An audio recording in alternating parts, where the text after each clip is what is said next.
भारतीय नौसेना को तीसरी एंटी सबमरीन युद्धपोत मंगरोल सौंप दिया गया है। इसकी सबसे बड़ी खासियत यह है कि इसको बनाने में 80% से ज्यादा स्वदेशी सामग्री का इस्तेमाल किया गया है। साथ ही ये कम गहरे पानी में भी संचालित की जा सकती है। भारतीय नौसेना को पनडुब्बियों का पता लगाने और तटीय इलाकों की निगरानी के लिए एक नया युद्धपोत मिला है। कोचिन शिपयार्ड लिमिटेड ने anti submarine warfare shallow water craft Mangrol को नौसेना को सौंपा है।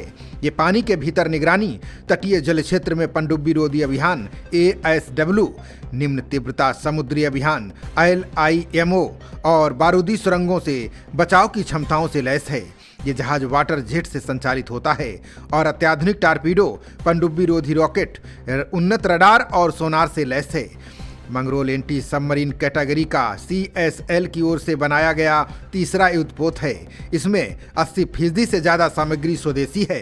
बता दें कि मंगरोल का इस्तेमाल समुद्र के अंदर निगरानी और पनडुब्बी रोधी अभियानों में किया जा सकेगा। ये तटीय इलाकों में कम तीव्रता वाले समुद्री अभियानों में भी काम कर सकता है।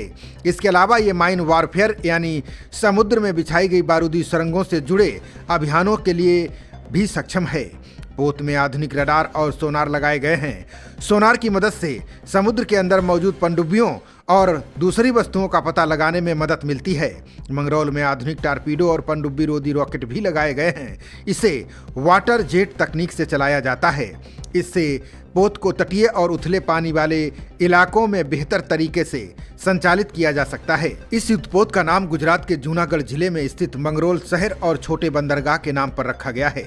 बता दें कि मंगरोल समुद्री मछली कारोबार और मछली पकड़ने के लिए एक अहम बंदरगाह है। इस नाम का भारतीय नौसेना के इतिहास से भी संबंध है। इससे पहले INS मंगरोल नाम का एक नौसैनिक माइन स्वीपर भारतीय नौसेना में शामिल था। ये 2004 तक सेवा में रहा। नए पोत का नाम मंगरोल रखकर नौसेना ने पुराने युद्धपोत की विरासत को भी आगे बढ़ाया है। मंगरोल की डिलीवरी भारतीय नौसेना के स्वदेशी जहाज निर्माण अभियान में एक और महत्वपूर्ण कदम माना जा रहा है। नौसेना के अनुसार पोत में 80% से ज्यादा स्वदेशी सामग्री का इस्तेमाल देश के रक्षा निर्माण क्षेत्र की बढ़ती क्षमता को दिखाता है।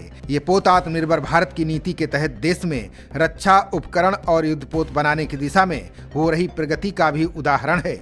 नौसेना के लिए ऐसे पोत तटीय सुरक्षा मजबूत करने और समुद्र के अंदर संभावित पनडुब्बी गतिविधियों पर नजर रखने में अहम भूमिका निभा सकते हैं। खबरों का सिलसिला जारी रहेगा।